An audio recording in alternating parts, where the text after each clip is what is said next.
시편 37편 상당히 긴 내용인데요. 의인과 악인에 관한 그 운명을 보고 네가 어느 자리에 설 것인가 그것을 확신하며 우리가 어떻게도 대처해야 될 것인가를 우리에게 보여줍니다. 시편 1권을 전체적으로 보면 시편 1권은 1편부터 시작을 해서 의인과 악인을 계속 언급해 두고 있었죠. 복이 있는 사람은 이렇게 시작. 그 복이 있는 사람은 의인을 가리키며 전의 시절조차 과실 맺는 시냇가 심은 나무와 같다. 대신에 악인은 어떻다라고 이야기합니다. 악인은 그렇지 않으며 바람에 나는 겨와 같도다. 라고 이렇게 시작을 한 시편 1편. 어쩌면 오늘 이 37편은 시편 1편에 확장된 그런 내용이다. 이렇게 볼 수 있습니다. 이것을 부연 설명, 여러 가지 예를 들어서 설명한 시편처럼 느껴질 정도로 의인과 악인의 운명에 대한 이야기가 등장합니다. 시편 1편에 보면 마지막 부분에 그렇게 됐죠. 의인에게는 여호와께서 인정하시지만 악인에게는 망한다. 이렇게 되어 있습니다. 그러니까 오늘 이 본문 37편 전체를 보면 그 1편의 그 내용을 그대로 많은 예를 들어서 설명을 하고 그래서 우리가 악인을 결코 부러워하지 말아라. 이 땅에서의 악인의 형통에 대해서 우리가 부러워하거나 그것 때문에 기죽어하거나 그것 때문에 너희 스스로 괜히 이 신앙의 길을 포기해버리는 일이 없도록 하라. 의인이 하는 궁극적인 운명이 무엇인가를 우리에게 보여주며 동시에 악인의 운명을 통하여서 우리가 의인의 자리에 있음을 기뻐하고 그것을 또 우리가 어떻게든 극대화시킬 것인가를 우리에게 보여주고 있는 겁니다. 자, 그럼 우리가 먼저 시편 1권 안에서 전체적으로 보여주는 이 두 가지 큰 핵심적인 주제이죠. 오늘 말씀드린 왕과 율법이다라고 말씀드렸습니다. 왕. 계속해서 시편 2편에 왕의 즉위시가 등장을 하고 이 왕, 그리고 이 왕을 사랑하고 그 왕을 조차 순종하는 자, 결국 율법이죠. 그의 말씀을 찾고 그 말씀대로 순종하는 자, 이것이 어떻게 보면 일권 전체를 어우르는 그런 핵심된 주제 중에 하나이고요. 방금 말씀드렸던 이 의인과 악인에 관한 주제가 또 하나의 일권 전체를 흐르는 하나의 맥락입니다. 그럼 의인과 악인은 도대체 누구냐라고 말할 때 여기서 악인이라고 하는 것은 악인이 우리부터 악인 그러면 악행을 먼저 떠올립니다. 악한 행위를 하는 자들.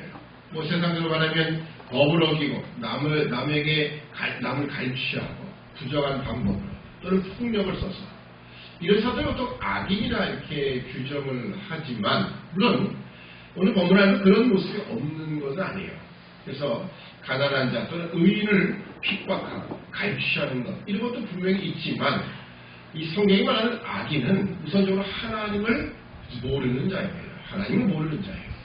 아니 하나님을 거부한다. 오늘 시편 1권 안에 보여주는 내용으로 말한다면 왕을 조롱하는 자, 왕의 성명을 찾는 자.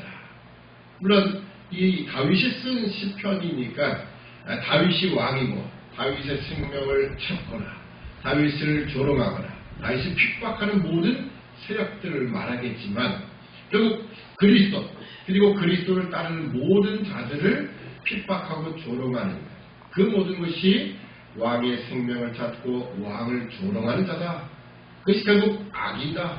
하나님을 모르고 하나님을 거역하되 하나님을 아예 거부하고 배척하는 이런 자들을 악이다. 이 결국 하나님과의 관계 속에서 악인이 규정되는 겁니다. 자, 그런 차원에서 보면 의인은 뭐냐? 정말 의롭게 살고 도덕적으로 그리고 세상 안에서도 모든 의로운 일만 하기 때문에 의인이냐? 그건 아닙니다. 여기 의인이라고 하는 것은 왕을 사랑하는 자, 왕을 쫓아가는 자, 그리고 왕에게 속한 자, 그런 차원에서 의인이다. 그러니까 하나님을 알고 오늘 하나님을 쫓아 나가는 자들, 그 다스림을 받는 자들을 우리는 의인이라 이렇게 부르는 겁니다. 그래서 그런 차원에서 오늘 우리가 의인과 악인, 오늘 이 37편 안에는요 전체적인 운명입니다. 의인과 악인의 운명을 우리가 바라보며 거기다 우리의 확신을 가지라는 겁니다. 우리가 의인이며 의인이 받을 궁극적인 운명에 대해서 확신을 가져라. 결코 이 행악자를 인하여 오늘 1절에 있는 것처럼 행악자를 인하여 불평하여 하지 말며 불의를 행한 자를 투기하지 말자라. 자, 뿐만 아니라 저 뒤에도 있죠. 8절에 보면 7절 여호와 앞에 잠잠하고 참아 기다리라. 자기 길이 형통하며 악한 꾀를 이루는 자를 인하여 불평하여 말자라. 돈을 맺히고 노를 버리라. 불평하여 말라. 이처럼 악인들 때문에 또 악인이 가지는 형통함 때문에 또 그들이 의인들을 핍박하는 일로 인하여 결코 불평하지 말아라. 왜? 그들의 운명은 정해져 있기 때문이다. 그래서 오늘 2절을 보면 저희는 풀과 같이 속히 배임을 볼 것이며 푸른 채소같이 쇠잔할 것입니다. 이것이 악인의 운명입니다. 악인은 결코 이 세상에서 형통하는 것처럼 보이지만 하나님이 정하실 때 물론 우리 눈에는 우리가 가진 시간의 개념 속에는 이것이 오래되고 영원한 것처럼 보이지만 하나님의 시간 속에서는 그거는 정말 풀이 배임받은 풀을 베고 나면 어떻습니까? 금방 시들어지기 시작하죠. 말라버립니다. 그런 것처럼 더군다나 유대인 팔레스타인 이 지역에서는요. 이 뜨거운 날씨에 풀이 한번 잘라졌다 그러면 뭐 금방 시들고 메말라지는 노랗게 변하는 겁니다. 자, 그런 모습처럼 악인의 운명을 이야기하는 겁니다. 그래서 9절에도 보면 대저 행악하는 자는 끊어질 것이다 라고 하는 겁니다. 10절도 보면 잠시 후에 악인이 없어지니 내가 그것을 자세히 살필지라도 없으시리라. 없으리라. 이처럼 악인의 운명은 정해져 있다 나가는 겁니다. 뭐 길어봤자 이 세상입니다. 이 세상에서만 우리가 결코 악인에 대해서 우리가 불평하여 하거나 또는 그것 때문에 투기하는 일이 없도록 하는 겁니다. 그럼 과연 의인의 운명은 어떠냐? 물론 여기 너무나 많기 때문에 오늘 37편 40절까지 있고 그 내용이 상당히 길기 때문에 몇 가지를 추려서 그냥 본다면 그렇습니다. 의인은 1차적으로 여기 성경이 많이 보여주는 것처럼 땅을 차지한다라는 이야기 많이 언급합니다. 자, 9절에 보면 9절 하반절에 여호와를 기대하는 자는 땅을 차지하리라. 자, 11절도 보면 오직 온유한 자는 땅을 차지하며 풍부한 화평으로 즐기리라. 이처럼 의인에게는 하나님이 땅을 차지하도록 하신다라는 것이 여러 번 언급이 됩니다. 그래서 과연 땅을 차지한다는 것이 뭘까라는 거죠. 보통 우리는 땅에 관한 개념이 우리가 우리 현대에 오면 올수록 땅은 이 부의 상징이기도 합니다. 땅을 얼마나 많이 갖고 있느냐. 특히 우리가 이런 과거에는 정말 농촌, 정말 이런 시골이 없었는데 어느 날 사람들이 들어오기 시작하고 개발되면서부터 땅을 많이 가진 자들이 엄청난 거부가 되는 이런 시대, 이 검단 지역만 해도 그렇죠. 이 검단 지역에도 보면 땅을 가지고 있었던 과거에는 정말 어렵게 살던 그런 분들이 땅 있어봤자 그것이 재산이 평가가 되는 것이 아니라 힘들기만 합니다. 평생을 그냥 그 땅을 일구면서 농사짓기 힘들었던 그런 시대의 사람들이 그 땅 하나 때문에 엄청난 부를 소유하게 되는 이런 지역 아니겠습니까?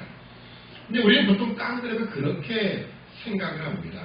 그러나 과거로 가면 갈수록 땅 자체는 심고 거두는 것 이런 개념이 그게 전부입니다. 그 땅을 가지고 다른 걸 할 수는 없어요. 지금이나 부동산 투기를 한다고 하지 과거에는 그런 거 없습니다. 물론 다른 사람의 밭을 산다, 논을 산다 뭐 이런 개념은 있어도 결국은 심고 먹기 위해서지 이것을 가지고 더 뻥튀기 하겠다 그런 개념은 없어요. 우리 여기 땅을 차지한다라는 것은요. 일차적으로 하나님 주신 그 기업 그걸 차지한다라고 했는데요. 우리가 좀 더 이것을 구체적으로 확인해 보면요. 이 기업이라는 것 자체는요. 하나님을 가리킵니다. 하나님입니다.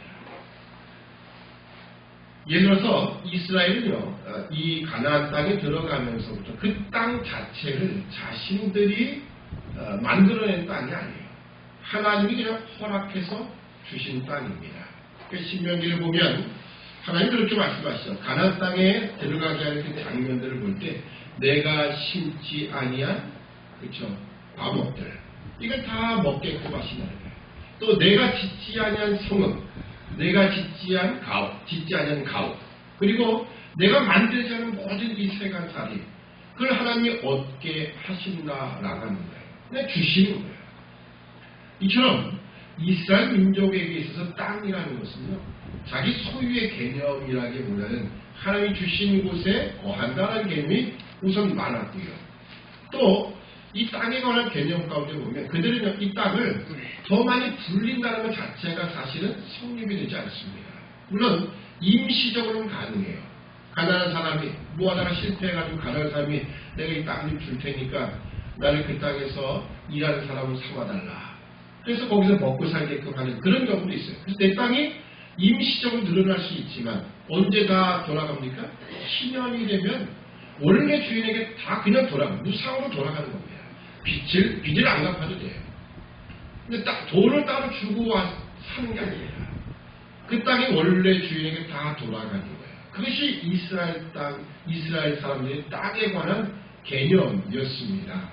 그러니까 우리가 생각하는 그런 개념은 완전히 다르죠. 왜 하나님은 그렇게 하셨을까요? 그들에게는요, 이 땅 자체가 바로 하나님이 그들의 기업이 되신다. 하나님만이 그들의 땅이다.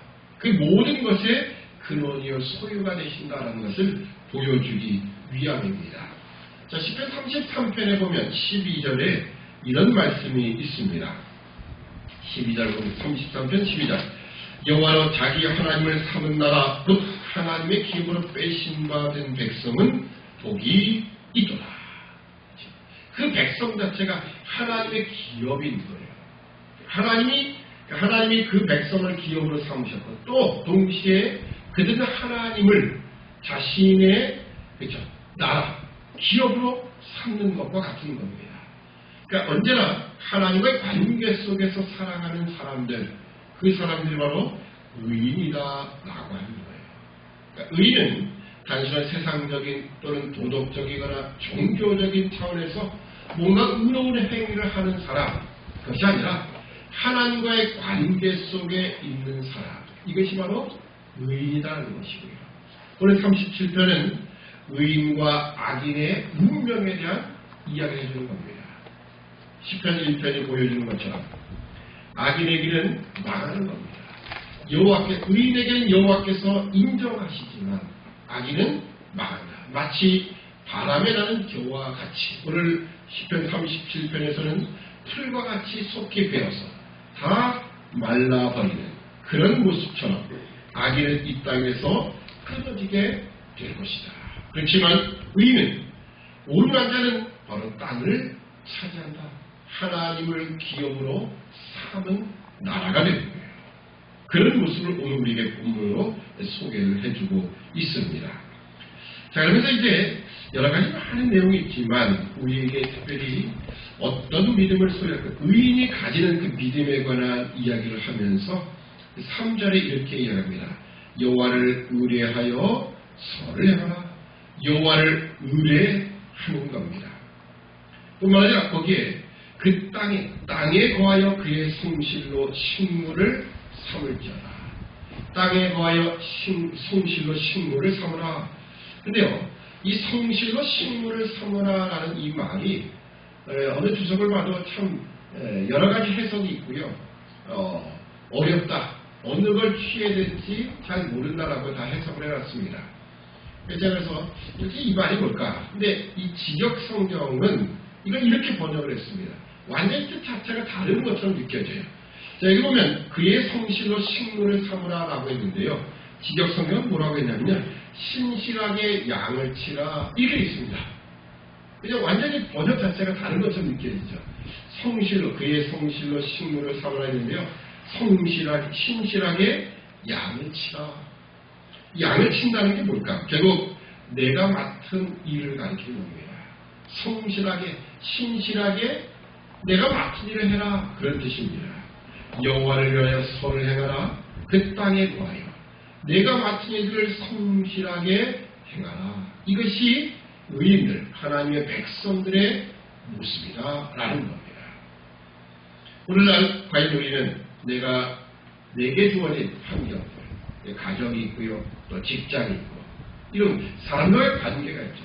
그 관계 속에서 내가 맡은 일들에 성실히 행하는 것이 중요하다라는 겁니다. 글쎄요, 저희 교회 성도들 가운데는 특별히 직장 얘기를 하면서 직장에 신우 얘기를 하는 분들은 한 번도 제가 들어본 적이 없어서, 근데 과거에 제가 신우회에 관련되어서 어느 기업의 신우회 같은데 가본 적이 있는데요. 사실 신우회가 사실 의미는 좋은 것이지만 사실은 많은 또 사람들에게 조롱거리가 되고 문제거리가 되는 경우가 많습니다. 왜냐하면 보통 직장이라는 건 큰 사업장, 직장 안에는 신자만 있는 게 아니거든요. 불신자와 신자가 같이 있거든요.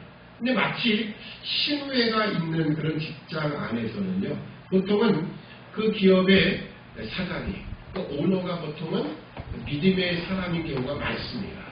그 신우회를 조직하기가 많고, 물론 이제 더 큰 기업이야, 꼭 오너가 기독교인이 아니래도 인정할 수밖에 없는 그런 경우도 있지만, 이런 신우회가 조직되면 특별히 그 기업의 사장이라든지 그 오너가 이런 기독교인일 때 신우회가 가지는 특권은요, 조금 남다릅니다.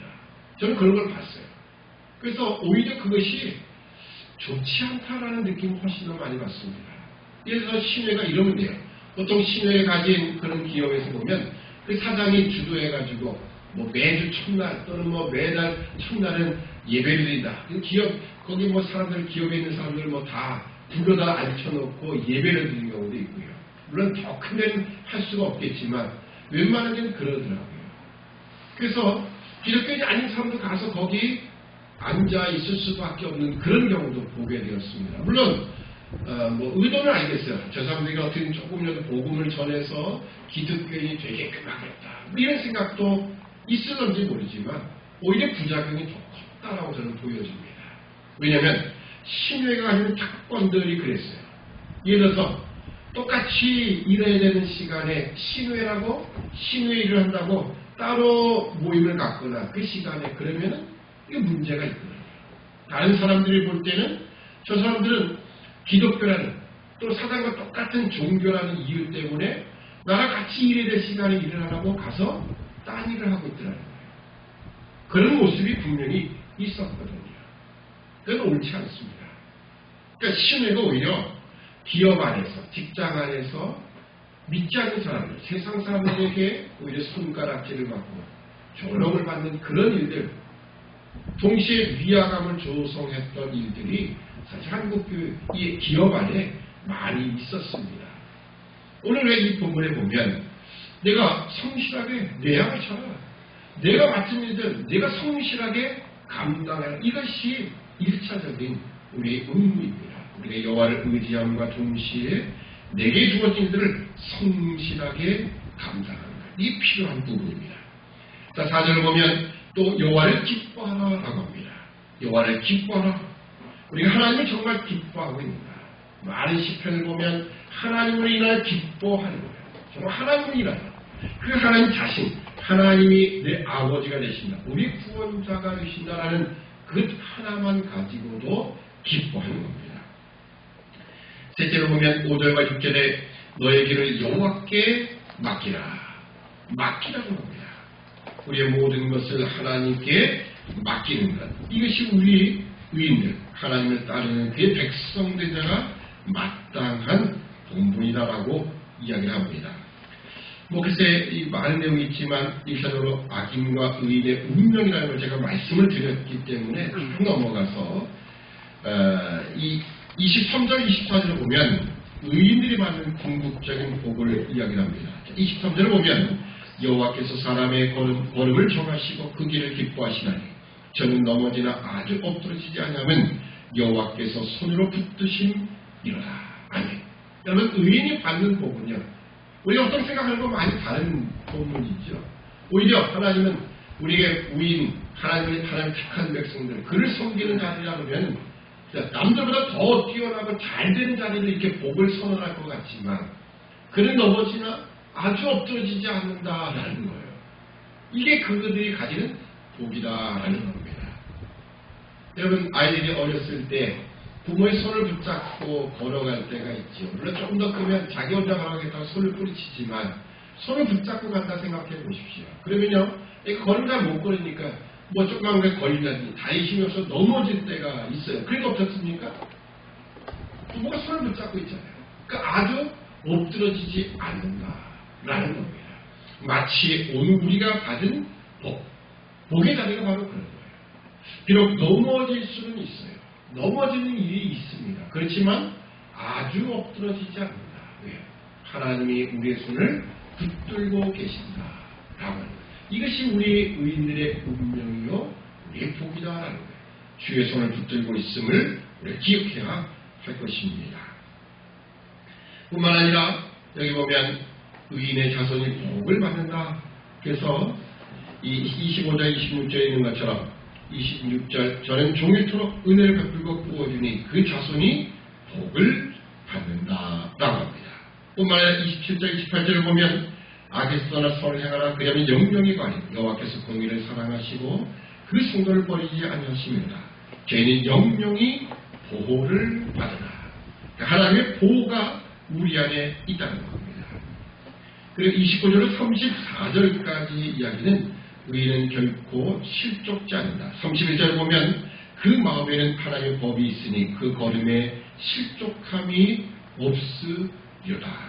우리는 하나님의 법, 하나님의 말씀을 가지고 걸어가면 결코 우리가 악에 빠지지 않는다. 시편 1편에 있는 것처럼 죄인에게는 서지 않으며 오만한 자의 자리에 앉지 않는다.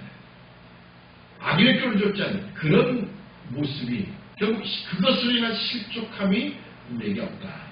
오직 하나님 말씀, 그야 율법을 주야로 묵상하는 자에게 이런 은혜가 주어진다라고 이야기합니다.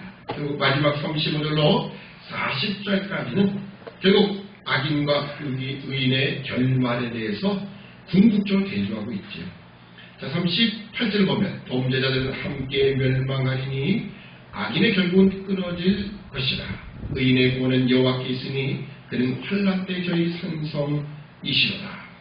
시편 1편 제가 소개했던 것처럼 의인의 길은 여호와께서 인정하신다. 그러나 악인의 길은 망한다. 그 이야기가 지금 학대에서 소개되고 있습니다. 우리가 악인과 의인에 대한 이 운명을 우리가 늘 기억하고, 그래서 오늘 우리가 어떤 자리입니까?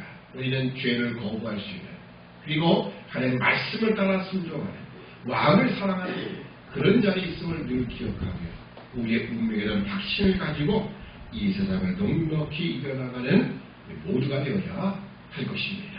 기도하겠습니다. 사랑의 아버지 하나님, 은혜와 사랑을 참으로 감사합니다. 오늘 의인과 악인의 운명에 대한 이 말씀을 다시 한번 확인해 보며 악인의 형통함, 이 세상의 짧은 그 형통함 때문에 부러워하거나 우리가 투기하는 자가 되지 않도록 도와주시고, 우리의 운명이 어떤 것인지 다시 한번 확신함을 통하여 우리가 이 세상을 살 동안에 우리가 넘어질 만한 많은 일들이 있지만 우리 손을 붙들고 계시는 그 주님 여호와 하나님을 의지하여 우리가 더욱더 하나님을 의지하는 자로서 승리의 삶을 살 수 있도록 도와주옵소서. 감사하며 예수님의 이름으로 기도드립니다. 아멘.